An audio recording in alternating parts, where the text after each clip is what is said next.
Hello friends, this video on gravitation part 1 is brought to you by examfear.com. No more fear from exam. Topics to be covered in this lesson are introduction, gravitation, universal law of gravitation, free fall, acceleration due to gravity, determination of g, motion of objects under the influence of gravitational pull, mass versus weight, thrust versus pressure, buoyancy, Archimedes principle, and relative density. So as the name says, gravitation. So what do you think are we going to study in this lesson? I'm sure even though you have not studied in detail, but all of you must be aware of the term gravity. You would have heard about the gravitational pull of the earth or the force of gravity. So these terms are quite common, right? So here we will actually talk about a phenomenon under which Earth tends to attract objects towards itself.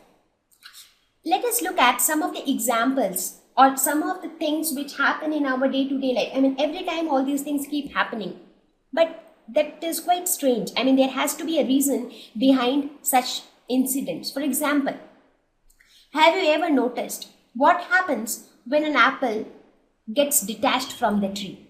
It falls to the ground. But the question is, why does it fall to the ground? The apple has many options. If it wants, it can fly high into the air. It can go up in the air. It can stay there itself. But why is it falling to the ground? That means there is something which is attracting it towards the ground. Similarly, when you play football, you would have seen that when you throw the ball up, what happens? After some time, the ball goes till a certain height and then it falls back towards the ground. Right? So here also, if you see, there is some attraction which is attracting the objects towards the ground. Correct? Not only that, some of the natural phenomena like rainfall. Why does the water droplets fall towards the ground? Again, because of some attraction. The planets, the movement of the planets in the solar system. Moon revolves around the Earth. Earth itself revolves around the sun. There are so many other planets which keep revolving, which keep on moving around the sun. So all these movements, how are all these movements possible? So gravitation play a role there also. So this attraction by which Earth tends to attract every object towards itself is what is known as gravitation. And this is what we are going to study in this lesson. So we will start with, the story of gravitation basically started with Sir Isaac Newton. So we will see how did Newton arrived or how did he started thinking about gravitation, and he gave the famous universal law of gravitation. So we will talk about that. So let us start with Newton's view towards gravitation. How all of a sudden Newton got the idea, or how did this idea of gravitation struck in. So let us see how did this idea actually strike Newton's mind. So there is this famous story of apple behind Newton's idea of gravitation. Once it so happened that Newton was sitting under a tree and suddenly an apple fell on his head. Now, normally this can happen with anybody, right? But normally people don't tend to think so much about it. But Newton paid a lot of attention to this incident. He started thinking, why did the apple fall towards the ground? That's because the earth attracts the apple, right? That's why the apple fell to the ground. So does that mean that the apple also attracts the earth? Or is it only the earth which attracts the apple? Now, if the earth attracts the apple, does that mean it attracts every other object? So that means every other object should fall towards the earth when left free, right? So he started thinking about this. So the next thing that struck his mind was the moon, the motion of the moon around the earth. He started thinking, if the earth can attract the apple, why can't it attract the moon? Now the question is whether the earth attracts the moon or not. Now the next question was, if Earth attracts the moon, then why don't we ever see the moon falling towards the Earth? Because every night we see the moon, right? We are able to see the moon, right? But have we ever seen the moon falling towards us or the moon falling towards the Earth? Like that apple? No, we never saw that, right? So the question which came to his mind was, if Earth attracts apple, Earth should also attract moon. Now, when the Earth is attracting apple, apple is falling towards the Earth. But why not the moon is falling towards the Earth? So all these questions started bothering him. So he started thinking about all these phenomena. So he started his research, his experiments on this, and finally he arrived at the famous universal law of gravitation. He gave the law of gravitation. So we will talk about the law of gravitation, but before that, let us see what actually governs the motion of the moon around the Earth. So how was the motion of the moon around the Earth was explained. Now the thing is that the movement of the moon around the Earth happens in a kind of circular path. Not exactly circular, kind of an elliptical circular path. Now, if the Earth would have not been attracting the moon, in that case, the moon would have not moved along this path. It would have moved along a straight line path. How? Let us look at this example. Let us suppose you have a stone, okay? And you tie a thread to the stone and you hold the other end of the thread. Now you start rotating it. Now it is very, very easy to rotate it like this. Now why do you think the stone is moving in a circular path?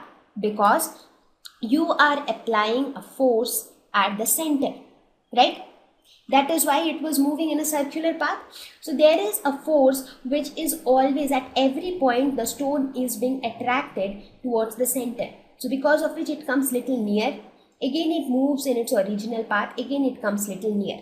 Now what happens, the moment you leave the thread, what would happen? As soon as you leave the thread, the stone will fly away. The stone will move in a straight line path, right? You can try it yourself. The stone will move somewhere and fall down. Correct? So that means the stone was moving in that circular path because of a force which was attracting it at every point towards the center. And that force is known as the centripetal force. So similar is the motion of the moon around the Earth. So at every point the moon is also getting attracted by the Earth. So because of the centripetal force, it is moving along a circular path. Otherwise, the moon would have moved along a straight line path. So Newton was able to understand that, okay, fine, it is not only the apple, but it is any object that Earth attracts. So Earth attracts every object. So now the question was that, is it only that Earth attracts every object, or is it like every object attracts every other object? So that was his next question. So he was actually trying to find out an answer to this, that the Earth attracts the apple. When the apple falls from the tree to the Earth is attracting the apple. Now, does the apple also attract the Earth? So that was his actual question. So is the apple also attracting the Earth? So now he was able to find an answer to that. He found that yes, the apple also attracts the Earth. But now the next question was, if the apple also attracts the Earth, then why not the Earth moves towards the apple? For example, the Earth was attracting the apple, that is why the apple falls towards the Earth. But if the apple is also attracting the Earth, then the Earth should also move up towards the apple, right? So why doesn't that happen? We can understand that with the help of Newton's second and third law. In our last lesson, we talked about the Newton's laws of motion, right? We talked about Newton's first law, Newton's second law, and Newton's third law. So now what happens actually is that according to Newton's third law, what does Newton's third law say? It says that every action has an equal and opposite reaction, right? This is Newton's third law.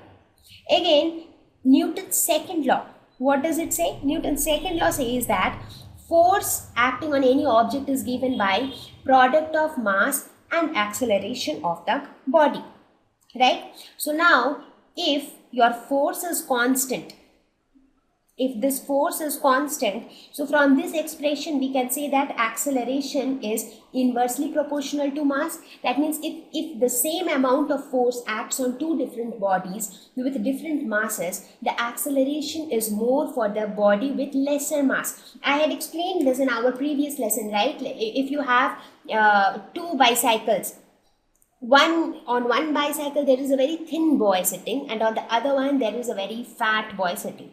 So now if you apply the same force to both of them, will both the bicycle move at the same speed? No, because the boy with greater mass, he will move little slowly. The boy with the lesser mass will move fast. So that means acceleration is inversely proportional to mass. So the same thing as per the third law, what happens? Earth will exert some force on the apple. Right? Let us suppose Earth exerts force F on the apple. So as per third law,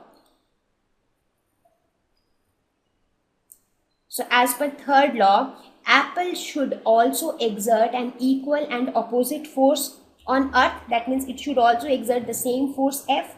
But now your force is constant in both the cases, right? But for apple, the mass is less, but for Earth, the mass is more. In this case, the force is acting on which object? Here the force is acting on the apple. So the apple is my object.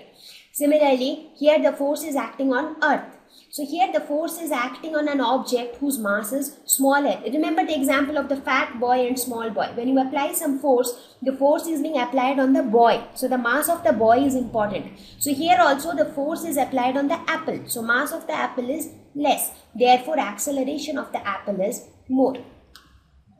Right? But in the next case, force is being applied on the earth. Mass of the earth is huge when compared to the apple. Therefore, acceleration of the earth is very less and it is not visible at all. Therefore, the movement or any kind of motion of the earth is not at all visible. Right? So, was I able to explain you what actually happens? That means, so Newton concluded that every object actually attracts every other object. But we sometimes see some object, we are able to see that attraction in the form of motion in certain objects if their masses are less. But if the mass of the object is huge, in that case, the movement of the object is not visible. So this is how from the incident of the apple falling on Newton's head, he started thinking about the gravitation and he finally concluded with the universal law of gravitation. So with the help of this universal law of gravitation, he could also explain the motion of all the planets around the sun in the solar system. So it is not only the moon which revolves around the earth, it is all the 9 planets which keep revolving around the sun. Right? So they all keep moving around the sun in these kind of orbits. That's because the planets are being attracted by the sun. So at every point they are being attracted towards the sun, and because of that centripetal force, they are able to stay maintained in these orbits. That is, they do not fly away in different directions. Right? Thank you. Please visit examfear.com to watch free educational videos, try free online tests, get the best quality study materials, study from the best tutors and mentors, and much more. Thank you once again.